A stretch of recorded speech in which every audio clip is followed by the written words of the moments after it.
আসসালামু আলাইকুম এভরিওয়ান, আশা করি সবাই ভালো আছেন। আলহামদুলিল্লাহ, আল্লাহর অশেষ রহমতে আমিও ভালো আছি।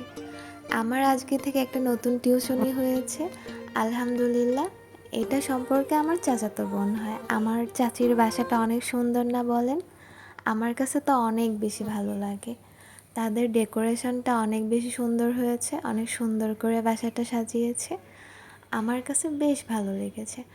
আর আছে আমার সাথে একটা কিউটি চাচাতো বোন। ও এত কিউট, মাশাআল্লাহ। সবাই মাশাআল্লাহ বলতে ভুলবেন না কিন্তু। ও আমার কাছে পড়তে ভীষণ পছন্দ করে আর আমার কাছে পড়তে চেয়েছে, তাই আমার কাছেই সে পড়বে এখন থেকে, আলহামদুলিল্লাহ। তাকে আমি হাতে খড়ি দিয়েছি, তার লেখাগুলো আমিই শেখাচ্ছি। আমাদের পড়াশোনা শেষে আমরা দুষ্টুমি করছিলাম, তো আমাদের টিউশন শেষ। এই তো আমি এখন বাসায় চলে যাচ্ছি। পড়াতে আমার বরাবরই অনেক বেশি ভালো লাগে, ছোট্ট বাচ্চাদের সাথে সময় পাস করা যায়।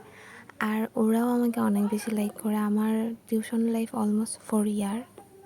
ওরাও আমার কাছে পড়ে অনেক বেশি এনজয় করে, কারণ ওদের মতো করে আমি ওদেরকে ট্রিট করি, আলহামদুলিল্লাহ। তাদের অনেক প্রিয় একটা মিস আমি। আমার প্রায় 4-5 বছর হয়ে গিয়েছে টিউশন লাইফ। আমি এখনও যখন বাসা থেকে বের হই, ছোট ছোট পিচ্চি বাচ্চারা এসে যখন মিস আসসালামু আলাইকুম বলে, আমার যে কী যে ভালো লাগে সেটা বলার মতো না।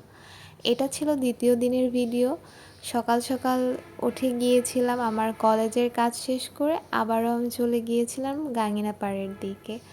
গাঙ্গিনাপাড়ে আমার নিজের কিছু কাজ ছিল, আর আমার ফুফাতো ভাইয়ের জন্য কিছু সারপ্রাইজ প্ল্যানের জিনিসপত্র কেনার ছিল। মানে সে তার ওয়াইফকে কিছু সারপ্রাইজ দিবে, আমাকে বলে দিয়েছিল তুই তোর পছন্দ মতো সব কিছু কিনে নিয়ে আসিস।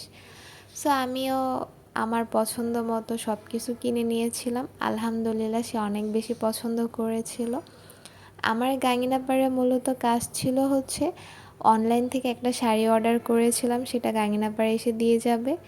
তো ওটাই আমি আনতে গিয়েছিলাম, আর সাথে একটা ফ্যান কিনতে গিয়েছিলাম। আমার ফ্যানটা নষ্ট হয়ে গিয়েছে প্রায় 4-5 দিন ধরে, অনেক কষ্ট হচ্ছিল গরমে। সো ফাইনালি ভাবলাম আমার একটা ফ্যান কিনতেই হবে, এই জন্যই মূলত আমার গাঙ্গিনাপাড়ে যাওয়া। আমার ফুফাতো ভাইয়ের জন্য সারপ্রাইজের জিনিস কিনতে কিনতে অবস্থা খারাপ হয়ে গিয়েছিল। এটা কিনবো না ওইটা কিনবো, বারবার ওকে ফোন দিয়ে দিয়ে জিজ্ঞাসা করতে হচ্ছিল। তো এখানে একটা খুব সুন্দর 99-এর দোকান দেখিয়েছিলাম, ঢুকলাম। ঢোকার পরে জিনিসপত্রগুলো আমার তেমন একটা পছন্দ হচ্ছিল না, নেওয়ার মানে আমার নেওয়ার মতো মনে হচ্ছিল না। তো এখানে সব কাজ শেষ করে আমি আমার টিউশনে চলে আসি। চাচি আমাকে শরবত বানিয়ে দিয়েছিল, অনেক রোদ ছিল বলে। তো বাসায় এসেই তো এই ছিল আমার কেনা জিনিস। আর একটা কেক পুরাটা হচ্ছে সে একটু খাইছিল আমার ফুফাতো ভাই, আর বেশিরভাগটা আমিই খাইছি। এই তো আজকের ভিডিও এই পর্যন্ত, সবাই ভালো থাকবেন, আল্লাহ হাফিজ।